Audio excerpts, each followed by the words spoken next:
here that 292,000 American soldiers died in World War II alone. Like I said, the freedoms that we have didn't come without a price. And because of them, we have the freedom to do whatever we want.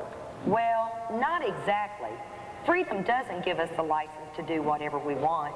We still have laws and standards by which we must live. The problem today, though, is that many people are trying to change the way we define freedom.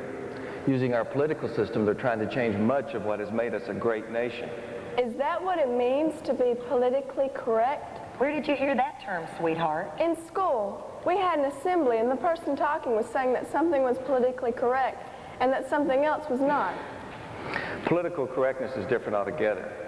There are some people in our country who think they have all the answers, and the rest of us shouldn't think any differently than they do. But why? I thought being an American meant that we had the freedom to believe and feel what we want. That is what our founding fathers intended. We were united as we the people. And in the past, we've always had the right to disagree on things.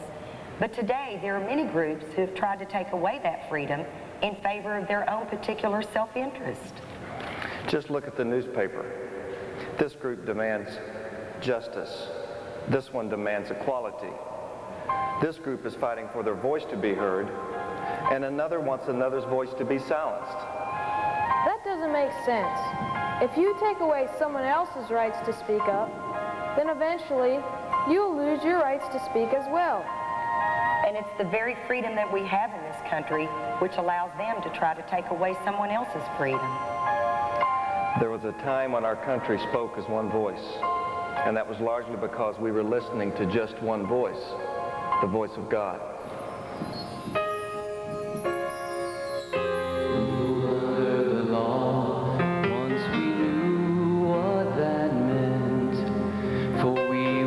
Tell these truths to be self-evident. Life, liberty are inalienable right. Happiness and its hope worth the risk, worth the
You see, it's our responsibility as Christians to keep God's light burning in our country.